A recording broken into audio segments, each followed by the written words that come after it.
Hello friends, आपका हमारे YouTube channel JSCJ में बहुत बहुत स्वागत है। आज हम इलेक्ट्रोस्टैटिक के लेक्चर नंबर 17 में फिर से कूलॉम से रिलेटेड कुछ इंपॉर्टेंट न्यूमेरिकल लेके आए हैं, उसे आप अच्छे से देखिए। तो ये हमारे पास न्यूमेरिकल्स है, तो मैं न्यूमेरिकल्स लिख ही इसलिए दिया कि ताकि हमारा टाइम बचे, क्योंकि इतना लंबा न्यूमेरिकल लिखने जाऊंगा तो कुछ न कुछ तो टाइम तो वेस्ट होगा ही ना। तो चलिए हम देखते हैं। Two small spheres, each of mass m kg and charge q coulomb, are suspended from a point by the insulating thread, each of length L meter length, but of negligible mass if theta is angle which each string makes with the vertical when equilibrium has been reached, so that q square will be equals to 4mg L square sin square theta tan theta into 4 pi epsilon naught। तो देखिए इनके question कहने का मतलब ये है, तो देखिए यहां मैं देखता हूं, कह रहे हैं कि ये क्या है, हमारा सस्पेंशन पॉइंट है, वहां से क्या करते हैं, एक टू बॉल को यहां क्या कर दिया जाता है, यहां से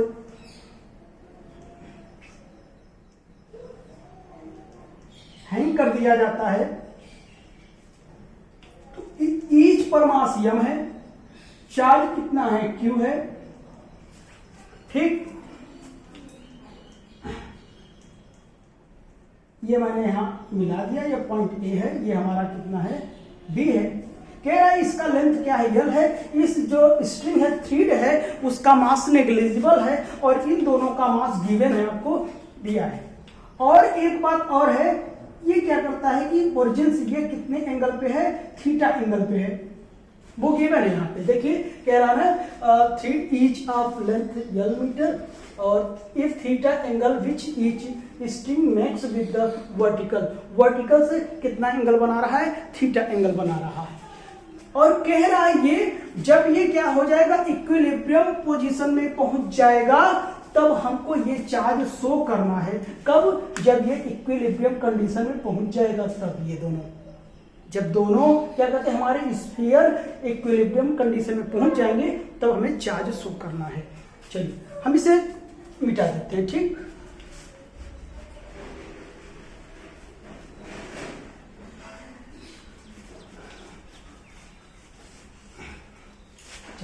मुझे ये प्रूव करना है, ठीक, ये प्रूव करना है। ये यहां लिख देता हूं मैं, Q will be equals to 4mg L square sine square theta tan theta 4 pi epsilon naught. अब चलिए हमारे पास पर्याप्त जगह हो गया।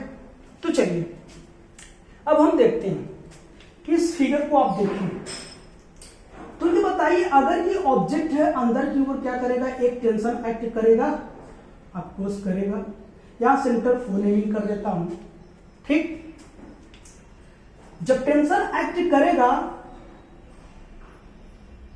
चलिए मैं इसको करता हूं, ये क्या करेगा, टेंशन अंदर की ओर लगेगा, अफकोर्स लगेगा, ठीक। तो ये बताइए, अगर मैं इसे पूरा मैं ऐसे करूं, इसे आगे बढ़ाऊं और या मैं इसे देखूं, तो हमारा कितना हो जाएगा, थीटा हो जाएगा, होगा, बोलिए, ठीक। तो इसके दो कंपोनेंट बनेगा, इधर वाला बनेगा t cos थीटा, जिसके साथ एंगल लगा होता है cos थीटा, और इधर कितना लगेगा, t sin थीटा लगेगा। यही कहानी इधर भी होगा, ठीक। चलिए, अच्छा, ये दोनों पर सेम चार्ज है, इधर कौन सा फोर्स लगेगा, रिपल्सन का फोर्स लगेगा, बाहर की ओर लगेगा, ठीक। तो चलिए हम क्या करते हैं, और इधर इसका क्या लगेगा, वेट लगेगा mg। यही पूरा फिगर इस स्फीयर के लिए होगा, ठीक है ना। चलिए, तो एट इक्विलिब्रियम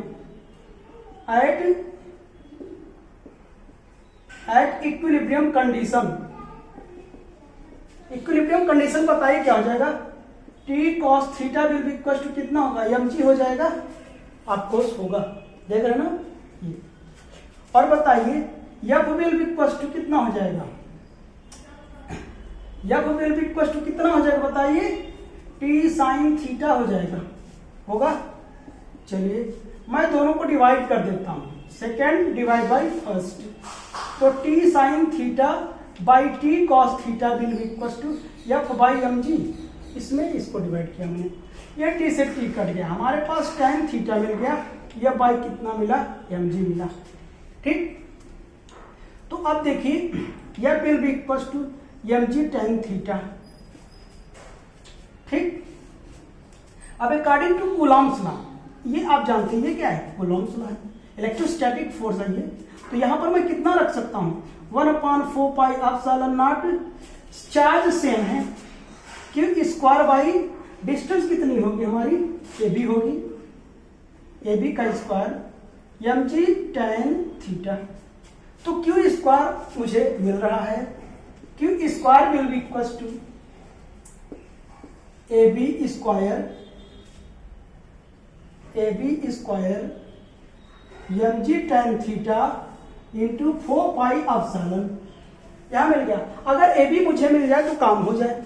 ए बी को मैं लिख क्या सकता हूं, देखिए यहां पर ए बी को मैं क्या लिख सकता हूं, ए बी को लिख सकता हूं 2 इंटू ओ ए बी को, भाई ये इसका बाइसेक्टर है, तो A B will be equal to 2 times of O A, यानी ओ ए भाई दोनों इक्वल हैं, तो 2 टाइम्स ऑफ क्या हो जाएगा, ओ ए हो जाएगा।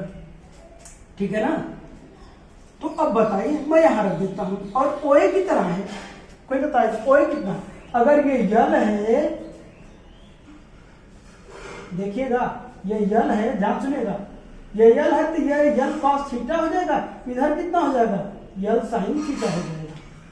तो A B will be equal to 2 L sine theta होगा। ठीक, अब मैं यहां पे पुट कर देता हूं, now Q square will be equal to 2 L sine theta का square M G tan theta into 4 pi epsilon, Q square will be equal to 4 L square sine square theta M G tan theta into 4 pi epsilon.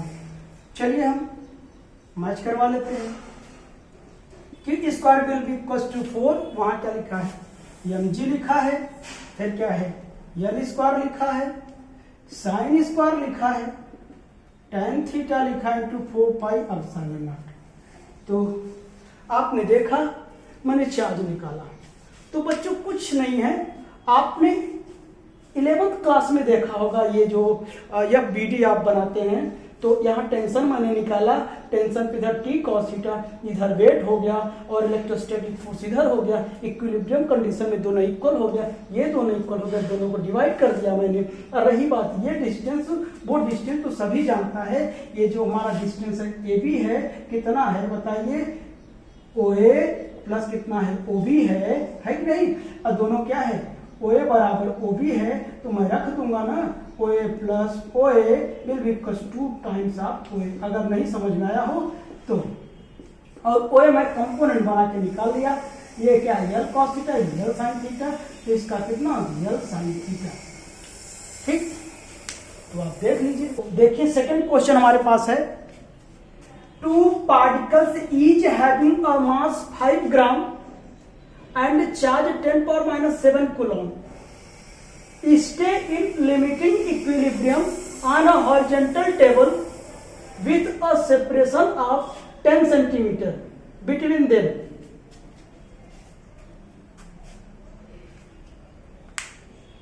Two particles each having, देखिए second question, 2 particles each having a mass of 5 gram and charge 10⁻⁷ coulomb stay in limiting equilibrium on a horizontal table with a separation of 10 centimeter between them.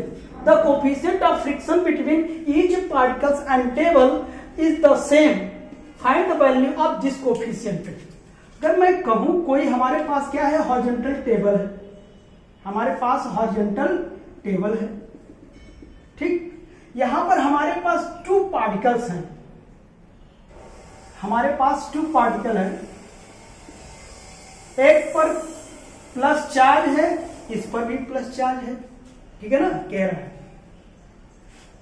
इतना है, और कितना मास कितना, 5 kg, यानी मैं given कर लेता हूं, Q1 बराबर Q2 हमारे पास 10⁻⁷ कूलम है, और दोनों का जो मास है m1 बराबर m2 बराबर m जो है वो कितना 5 ग्राम है, यानी 5 × 10⁻³ किलोग्राम है, यानी m मिल गया। यहाँ पर मास भी है। अच्छा, अब बताइए अगर मैं कहूं ये हमारे पास चार्ज है, इधर पर हमारा रिएक्शन फोर्स कार्य करेगा, इधर हमारा mg एक्ट करेगा, और दोनों पर सेम चार्ज है, इसका रिपल्सन फोर्स लगेगा बाहर की ओर, हम राइट लगेगा। तो चलिए according to Coulomb's law, according to Coulomb's law क्या हो जाएगा, यह will be equal to 1/4πε0 q1 q2 by r square. Charge same है, यह will be equal to 1/4πε0 q square by r square. ठीक, इक्वेशन नंबर 1। एट इक्विलिब्रियम क्या हो जाएगा, r बराबर कितना हो जाएगा, mg है, तो यह बराबर क्या होता है, म्यू r होता है। यह will be equal to mu mg from 1, from equation first में पुट कर देता हूं, देखिए वहां पर, तो mu mg 1/4πε0 q square by r square, right. तो अब देखिए हमको म्यू निकालना है, इसकी भी वैल्यू मैं रख देता हूं 9 × 10⁹। ये बताइए डिस्टेंस हमारे पास गिवन है कि नहीं, 10 सेंटीमीटर है। ठीक, तो आर भी हमारे पास है 10 सेंटीमीटर, 10 × 10⁻² मीटर। आर भी पता है, मैं रख दिया। क्यू की वैल्यू कितनी है, 10⁻⁷ का स्क्वायर हो जाएगा by mg into R square. Mu will be equal to 9 × 10⁹ 10⁻⁷ का स्क्वायर बाई m की वैल्यू कितनी है बच्चों, ये है 5 × 10⁻³ में 3 है, g कितना 9.8 है, r की वैल्यू अभी मैंने दिखाया 10 × 10⁻² का स्क्वायर। जब हम इसे कैलकुलेट करें मिलेगा 0.18 मिलेगा। बहुत सिंपल क्वेश्चन था, देखने में बहुत लंबा दिख रहा है लेकिन है बहुत सिंपल। हमें करना क्या था, दोनों के बीच क्या कर लेना था, इलेक्ट्रोस्टैटिक फोर्स अप्लाई कर लेना था, और किसी एक पार्टिकल, दोनों पार्टिकल पर सेम आएगा वही reaction force, R will be equal to mg के। ठीक, तो मैंने क्या कर दिया, R will be equal to ये will be equal to mu R, आपने 11 में पढ़ा था, यह will be equal to mu mg, उठा के यहाँ पुट कर दिया, और सारी वैल्यूज रखने के बाद हमारी वैल्यू आ गई। आइए देखिए थर्ड क्वेश्चन की बात करते हैं। ये जो थर्ड क्वेश्चन है हमारा, Coulomb's law in vector form use करके मुझे सॉल्व करना है। ठीक, तो देखिए सोल्यूशन में गिवन दैट देखिए आपको Q1 आपको गिवन है 5 × 10⁻⁶ कूलम, Q2 गिवन है 3 × 10⁻⁶ कूलम, और जो R1 है हमारे पास ये है 132 1,3,t। इसी को मैं लिख सकता हूं I + 3j + 2k कैप, और R2 है हमारे पास इधर 3,5,1 हो जाएगा, 351, यानी 3i cap + 5j + k cap हो जाएगा।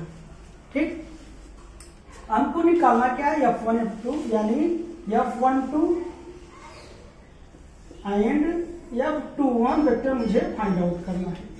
तो चलिए इसे कैलकुलेट करने से पहले हमको R12 चाहिए, R12 या R21 चाहिए। R21 के लिए देखिए मैं क्या करूं, आपको पता है R1 माइनस क्या R2, ये बाद में रहता है ये पहले रहता है, सही लिखा नहीं, जब लिखा जाता है पहले या बाद में।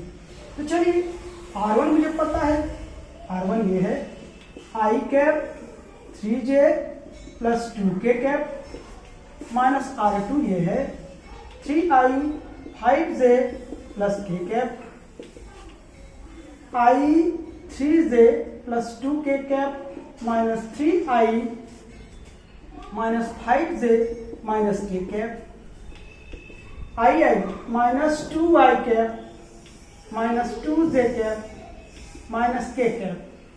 देख लीजिए, minus 2i cap minus 2j cap, ये plus k cap, minus minus plus. ठीक, ये हमारा हो गया R21 हो गया। ठीक, अब R21 का मैं मैग्नीट्यूड निकालता हूं तो कितना हो जाएगा, 2 का स्क्वायर इतना, यानी 4 प्लस 1 यानी 9 हो जाएगा, 3 आ जाएगा R21 मैग्नीट्यूड। ठीक, इतना हो गया।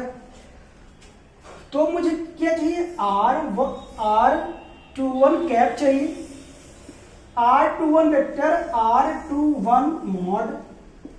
R21 मुझे पता है 2i 2j plus k cap by कितना 3, R21 मुझे मिल गया। ठीक, अच्छा, इतनी बात समझ में आई ना। तो चलिए एक फोर्स मैं निकाल देता हूं। We know that F12 will be equals to 1/4 pi epsilon naught Q1 Q2 by R21 का स्क्वायर R21 कैप। आपने देखा F12 9 × 10⁹, ये मेरे को पता है, ये दोनों 5 × 10⁻⁶, 3 × 10⁻⁶। देख लीजिए, इधर है। ठीक, हो गया। ये मुझे पता है 3 का स्क्वायर, और ये भी मुझे पता है। ये देखिए, minus 2i minus 2j plus k cap पाई कितना है, 3 हो जाएगा। आई थिंक 3 से 3 कट जाएगा हमारा, और इससे ये कट जाएगा, राइट। चलिए देखता हूं कहां कितना आता है। न्यूमेरिक वैल्यू कहीं है नहीं, 5 यहां है हमारे पास।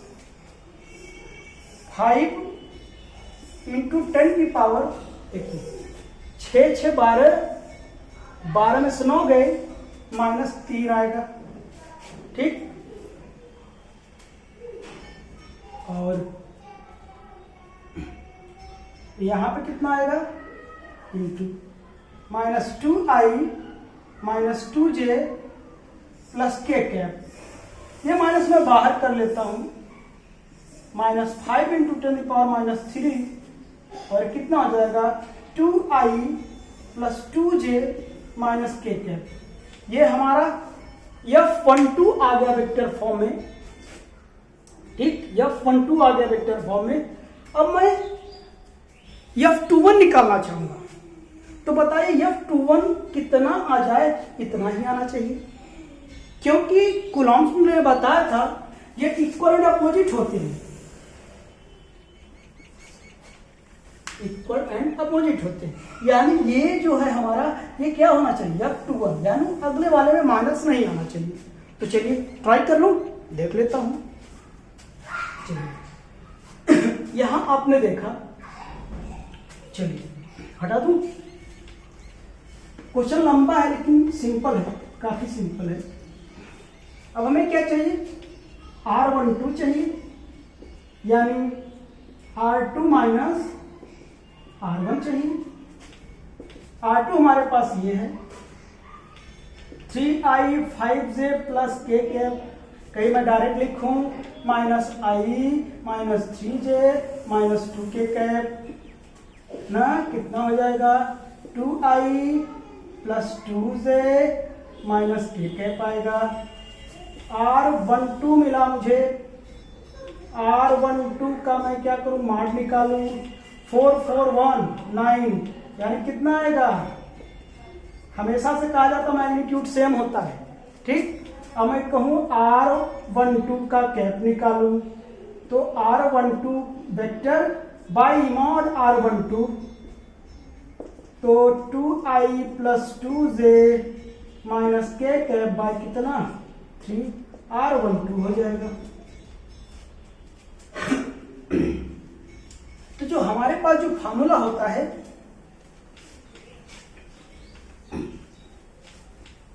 हमारे पास जो फार्मूला होता है F21 9 into 10 power 9 Q1 Q2 by R12 का cap. F21 9 into 10 power 9 5 into 10 power minus 6 3 into 10 power minus 6 by 3 का स्क्वायर यहां है, ये देख रहे हैं cap 2i 2j minus k cap by 3 से 3 कट गया, इससे ये कट गया।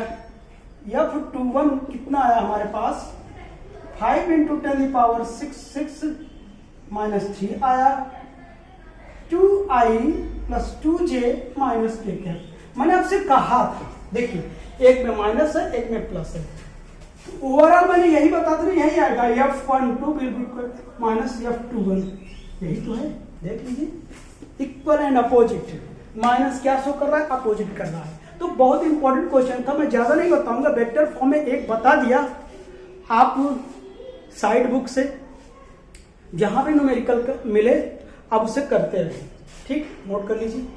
चलिए फोर्थ क्वेश्चन की ओर चलते हैं। The electrostatic force on A sphere of charge 0.8 into 10 the power minus 6 due to another sphere of charge 0.4 into 10 the power minus 6 in vacuum is 0.1 Newton. Calculate the force on second sphere due to first and also find the distance between them. हमारे पास देखिए दो charge है, या मैं देख लूं given that क्या है हमारे पास सोल्यूशन में, गिवन दैट Q1 दिया है आपको 0.8 इंटू 10 पावर माइनस 6, Q2 दिया है 0.4 इंटू 10 पावर माइनस 6 कूलम, और हमको फोर्स दिया है 0.1 न्यूटन। ये दिया है हमारे पास फोर्स ऑन और स्फीयर ऑफ चार्ज इतना due to the another sphere, या मैं कह दूं ये दिया हुआ है, ठीक।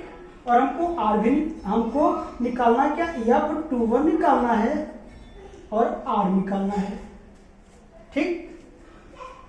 तो ये फोर्स कितना होगा आपको मैं एक चीज बताता हूं, the force on 1 due to second is equal to force on 2 due to second, यानी force on 1 due to second will be equal to force on 2 due to first. Same होता है हमेशा, यानी ये क्या हो जाएगा हमारे पास, जो F21 आएगा हमारे पास उतना ही आएगा, क्योंकि मैंने आपसे बताया था कि जो फोर्स होता है वो हमेशा इक्वल होते हैं, इक्वल एंड अपोजिट। जो पहले पर था वो वही था, माइनस साइन हम नहीं दिखाएंगे क्योंकि वो क्या है कि वो ये बताता है कि अपोजिट है उसके, ठीक है ना। तो यहाँ हमको सिर्फ मैग्नीट्यूड चाहिए, क्या चाहिए मैग्नीट्यूड, ये केवल मैग्नीट्यूड है। तो समझना, आपने ऐसे पढ़ा था ना 1 will be equal to minus F21। अगर मैं मैग्नीट्यूड निकालूं तो कितना हो जाएगा F21, तो ये हमको गिवन है 0। अब कहूं तो F21 वेक्टर हट जाएगा, F21 हो जाएगा, ये 0.1 है, F21 हमारा कितना हो जाएगा 0.1 न्यूटन। फोर्स सेम आया, एनी प्रॉब्लम नहीं ना। तो अब देखिए, अब जब फोर्स आ गया हमको डिस्टेंस चाहिए, डिस्टेंस में क्या समस्या, लगा दीजिए कूलम्ब लॉ। मैं ये फोर्स निकालने के लिए क्वेश्चन लिखा था, नहीं तो इस क्वेश्चन में कुछ है नहीं। तो उसके बाद अब क्या करते हैं, तो देखिए अकॉर्डिंग टू क्या कूलम्ब लॉ क्या करेंगे हम 1/4 pi epsilon naught Q1 Q2 by R square. सब कुछ पता है, R square will be equal to 9 into 10 की पावर 9 Q1 Q2 बाई कितना F हो जाएगा। R square R will be equal to root में 9 इंटू 10 की पावर 9, ये कितना है चार्ज 0.8 इंटू 10⁻⁻6, 0.4 इंटू 10⁻⁻6 बाई कितना हो जाएगा 0.1।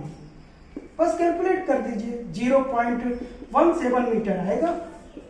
क्या प्रॉब्लम है? बहुत सिंपल सवाल है ये, ठीक। यदि आप चाहें तो कर सकते हैं। मैंने सिर्फ ये क्वेश्चन लेने का तात्पर्य ये था कि एक फोर्स गिवन है, दूसरा फोर्स कितना होगा, बस यही बताना चाह रहा था। लड़के परेशान हो जाते हैं, यार ये फोर्स इतना, दूसरा कितना होगा। जो फोर्स गिवन है उतना ही होगा, ठीक। चल क्वेश्चन की ओर चलते हैं। कह रहा है टू स्मॉल स्फीयर है, टू स्मॉल स्फीयर है,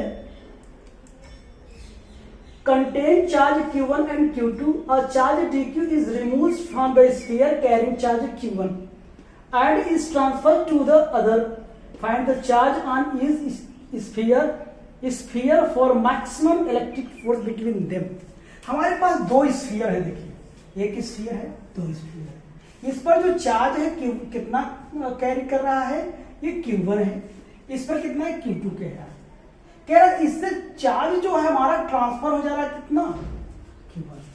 तो इस पर जो चार्ज हमारा बचेगा बताइए कितना हो जाएगा, q1 माइनस dq, जाहिर सी बात है। और इसमें क्या हो जाएगा, q2 प्लस dq। अगर इतना इसमें से निकला, मान लीजिए ये है यहां तक, ठीक, r डिस्टेंस पर है, ठीक।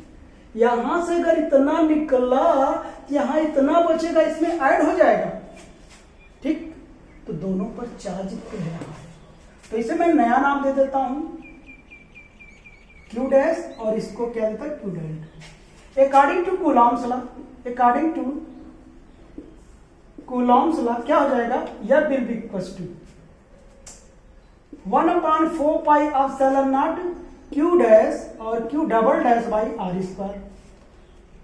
तो यह विल बी इक्वल टू, ये कह रहा है, ये इसे मैं K लिख लेता हूं, छोटा रहेगा। तो Q1 की Q डैश कितना है, Q1 माइनस dq, और ये कितना है, Q2 प्लस dq बाई कितना, बाई आर स्क्वायर, ठीक। कोई दिक्कत?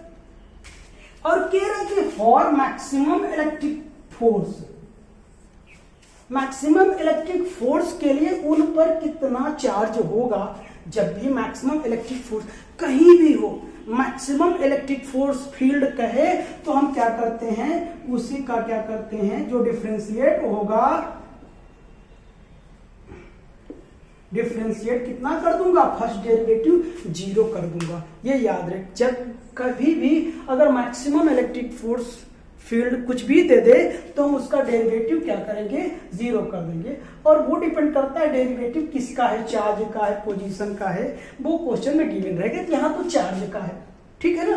तो हम क्या करेंगे, for maximum electric field, for maximum electric force बच्चों कितना हो जाएगा, del F by del dq will be equal to कितना होना चाहिए, 0 होना चाहिए। चलिए अब इसे हटा दो, कोई काम नहीं इसका, ठीक है ना।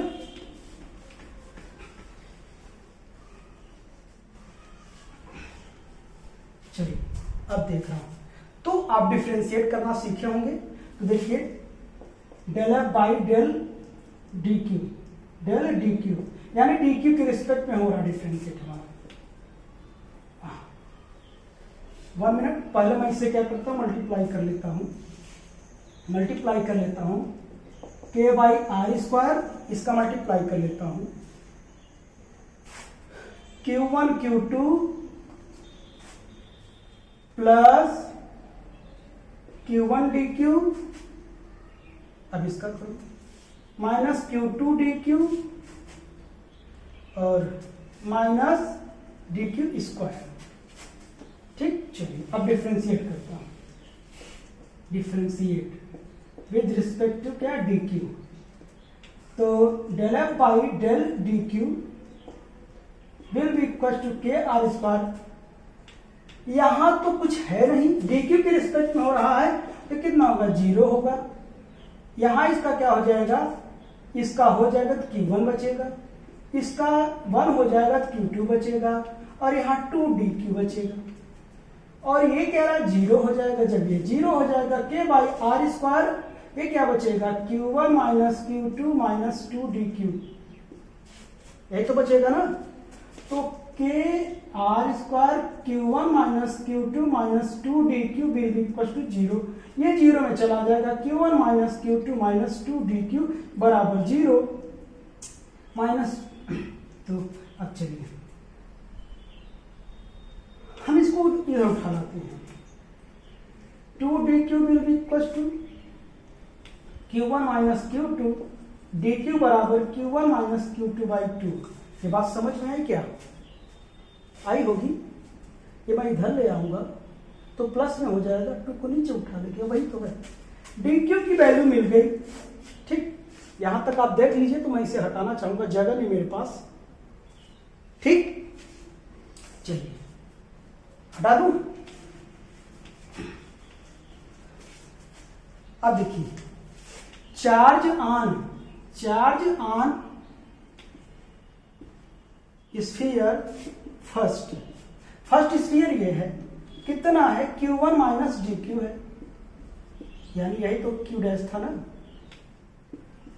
q1 इसकी वैल्यू मैं रखता हूं minus q1 minus q2 by 2, LCM ले लेता हूं 2q1 minus q1 plus q2 by 2। ये सेपरेट हो जाएगा, कितना आएगा q1 प्लस q2 बाई 2 हो जाएगा, यानी फर्स्ट स्फीयर पर इतना चार्ज जाएगा। Charge on second sphere, charge on second sphere इस वाले पर कितना चार्ज हो जाएगा q2 plus dq, q2 plus q1 minus q2 by 2, यही तो है ना।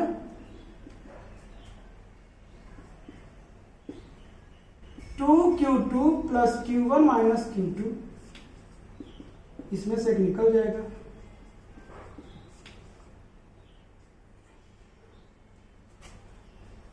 और q1 प्लस q2 बाई। आपने देखा जितना ट्रांसफर रिमूव हुआ उसमें ऐड होने पर भी हमारे दोनों स्फीयर का जो चार्ज वो कितना आया, सेम आया, यानी equal and opposite average, equal and average charge आया। मैंने इससे पहले प्रीवियस वीडियो में भी बताया था, अगर दो स्फीयर को जिस पर चार्ज Q1 Q2 है, दोनों को कंबाइन करके उसको फिर से अलग कर दीजिए, दोनों पर चार्ज कितना हो जाएगा Q1 प्लस Q2 बाई 2, यानी इक्वल एंड एवरेज हो जाएगा। आपने देखा रिमूव करने के बाद, बहुत इंपॉर्टेंट क्वेश्चन था। तो मैं उम्मीद करता हूं कि आज का न्यूमेरिकल समझ में आया होगा। तो हम नेक्स्ट वीडियो में मिलेंगे सुपरपोजिशन ऑफ इलेक्ट्रोस्टैटिक्स से रिलेटेड कुछ इंपॉर्टेंट न्यूमेरिकल के साथ। तब तक के लिए आप खुश रहें। धन्यवाद।